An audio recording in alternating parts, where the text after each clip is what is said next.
మా గోదావరి సైడ్ సంక్రాంతి వచ్చిందంటే ముగ్గులు, గొబ్బెమ్మలు, భోగిమంటలు, కోడిపందాలే కదండీ! గుమ్మడికాయతో దప్పలం కూడా చాలా ఫేమస్.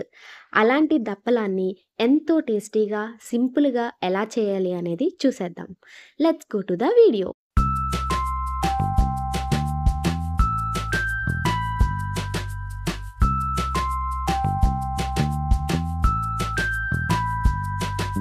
ఈ గుమ్మడికాయ బయట కొన్నది కాదండి. స్వయంగా మా పాదికే కాసింది. చూసారా ఎంత చక్కగా ఉందో?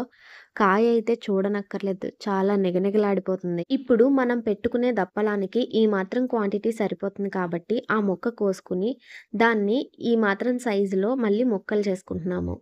ఎప్పుడూ దప్పలానికి చిన్న చిన్న ముక్కలు కోసుకోకూడదండి. ఈ మాత్రం సైజు ముక్కలు ఉండాల్సిందే. ముక్క కోయడానికి కష్టంగా ఉన్నా గట్టిగా ప్రయత్నించి అయితే కోసేసాం. చూస్తున్నారు కదా ఎంత కండుందో. నార్మల్‌గా అయితే గుమ్మడికాయ ముక్కల్లో ఇలా కండ ఉండటం అరుదనే చెప్పాలి. ఇంకా దప్పలానికి కావాల్సిన పదార్థాలేంటో చూద్దాం.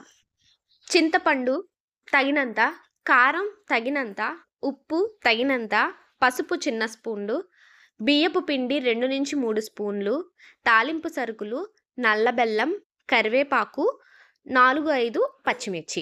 బియ్యపు పిండి అనేది మనం ఇక్కడ చిక్కదనం కోసం వేసుకుంటున్నాం. దప్పలానికి ఎంత చిక్కదనం కావాలో దాన్ని బట్టి బియ్యపు పిండి వేసుకోవడం మంచిది. మేము ఇక్కడ నల్ల బెల్లం వాడుతున్నాము. మేము రెగ్యులర్‌గానే నల్ల బెల్లం వాడుతున్నాం కాబట్టి నల్ల బెల్లం వేసుకుంటున్నాము. మీకు కావాలంటే మామూలు బెల్లం కూడా వేసుకుని చేసుకోవచ్చు. అంతేకాదు మేము నల్ల బెల్లం వాడటం వల్ల మాకు దప్పలం కలర్ కూడా కొంచెం థిక్‌గా ఉంటుంది.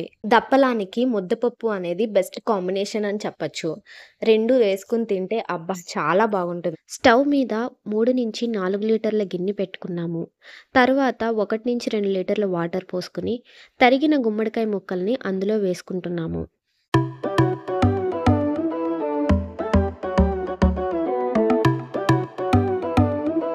తరిగి పెట్టుకున్న గుమ్మడికాయ ముక్కలన్నీ ఇందులో వేసుకుని ఆ తర్వాత 1 టీ స్పూను పసుపు, తగినంత ఉప్పు, తగినంత కారం,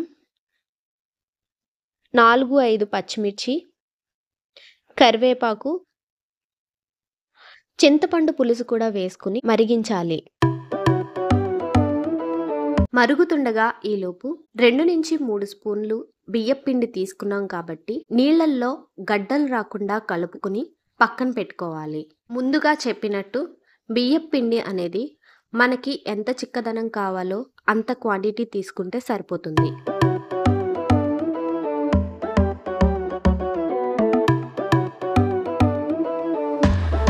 5 నిమిషాల తర్వాత మరుగుతున్న దప్పలంలో నీళ్లు కలుపుకున్న బియ్యపు పిండి ఇందులో వేయాలి.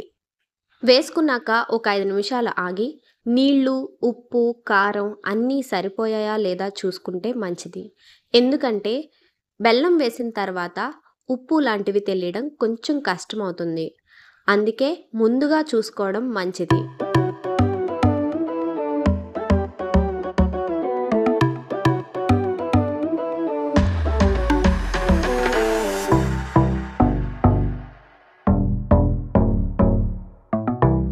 అన్నీ సరిపోయాయా లేదా అనేది చూసుకున్న తర్వాత ఒక 5 నిమిషాలు మరిగిన తర్వాత ఇలాగా బెల్లం ఇందులో వేసుకోవడమే. బెల్లం కరగటానికైతే ఎక్కువ సమయం పట్టదు కాబట్టి ఒకసారి తీపి సరిపోయిందా లేదా కూడా చూసుకుంటే మంచిది. తీపి, ఉప్పు చూసుకున్న తర్వాత క్వాంటిటీ కూడా చూసుకుని స్టవ్ ఆఫ్ చేసి తాలింపు వేసుకోవడమే. చూసారు కదా బెల్లం చక్కగా కరిగిపోయింది. ఎంత బాగా రంగు కనిపిస్తుందో అనేది. అయితే ఇప్పుడు తాలింపుకి మనం రెడీ చేసుకోవాలి. ముందుగా నూనె వేసుకుని తర్వాత తాలింపు సరుకులు ఒకటి తర్వాత ఒకటి వేసుకుని తాలింపు వేసుకోవడమే.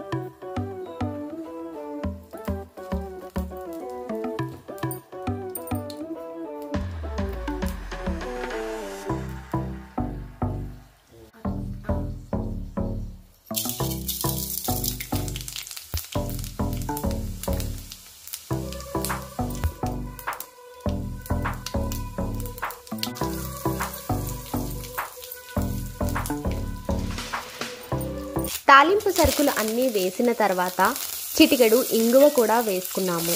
దీనివల్ల దప్పలం మరింత టేస్టీగా ఉంటుంది. ఇంకా తర్వాత కరివేపాకు, దాని తర్వాత చిటికెడు పసుపు కూడా వేసుకున్నాము.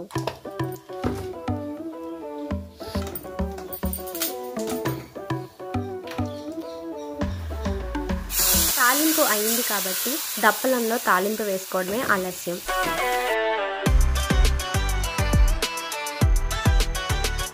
చూసారుగా ఎంతో సింపుల్‌గా, టేస్టీగా దప్పలాన్ని ఎలా చేశామో. ఇంకేముంది దప్పలాన్ని ఇలా గిన్నెలో సర్వ్ చేసుకోవడమే. ఇలాంటి మంచి మంచి వీడియోస్ నా యూట్యూబ్ ఛానల్‌లో చాలానే ఉన్నాయి. ఒకసారి నా యూట్యూబ్ ఛానల్‌లో వంటలన్నీ చూడండి. ఖచ్చితంగా నా ఛానల్‌కైతే సబ్స్క్రైబ్ చేయండి. Thank you.